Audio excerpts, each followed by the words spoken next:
Israel ने एक ही दिन में हमास और हिजबुल्लाह को बड़े झटके दिए। 31 जुलाई 2024 को तड़के सुबह हमास के मुखिया इस्माइल हानिये की ईरान की राजधानी तेहरान में मौत हो गई। वहीं इसी दौरान लेबनान की राजधानी बेरूत में हिजबुल्लाह के टॉप कमांडर फौज शुकूर की इजरायली एयर स्ट्राइक में जान चली गई और इसी हमले से हिजबुल्लाह को एक बहुत बड़ा झटका लगा है, क्योंकि फुआद हिजबुल्लाह प्रमुख का दायां हाथ और सलाहकार था। लेकिन अब हिजबुल्लाह ने भी इसका करारा जवाब दिया है। हिजबुल्लाह ने इजरायल के मेडजोवा सेटलमेंट पर दर्जनों ग्रेड टाइप रॉकेट से हमला किया। हिजबुल्लाह का कहना है कि उसने ये हमला शमा कस्बे पर आईडीएफ के हमले के जवाब में किया है, जहां पर कई नागरिकों की मौत हो गई है।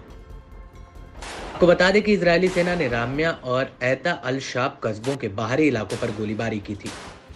वहीं जब हिजबुल्लाह ने इजरायल पर हमला किया तो रस अल नकोरा, श्लोमी, हनीता और मेडजोवा में हवाई हमलों के सायरन बजने लगे। इस हमले को लेकर इजरायली मीडिया ने कहा कि लेबनान की तरफ से पश्चिमी अल जलील पर कई रॉकेट फायर किए गए।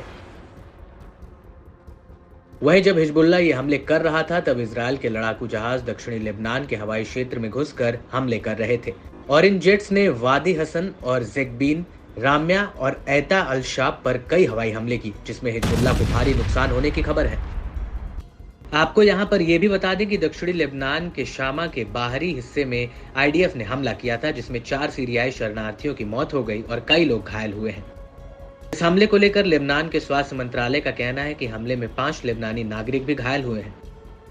वहीं हिजबुल्लाह कमांडर फौज शुकूर की हत्या पर हिजबुल्लाह प्रमुख हसन नसरल्लाह ने बड़ा ऐलान किया। नसरल्लाह ने कहा है कि हमारे कमांडर की हत्या का ऐसा बदला लिया जाएगा कि इजरायल रोएगा। इजरायल ने हमारे मिलिट्री चीफ फौज शुक्र और हमास के मुखिया इस्माइल हानिये की हत्या करके सभी रेखाएं पार कर दी हैं।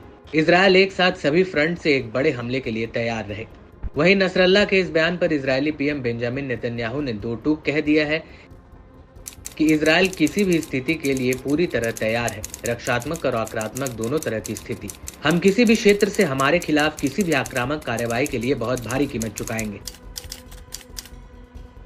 आपको बता दें कि इन हालातों के बीच इजरायल और हिजबुल्लाह लगातार जंग के और करीब आ चुके हैं और इनमें एक भी चिंगारी दोनों के बीच युद्ध भड़का सकती है।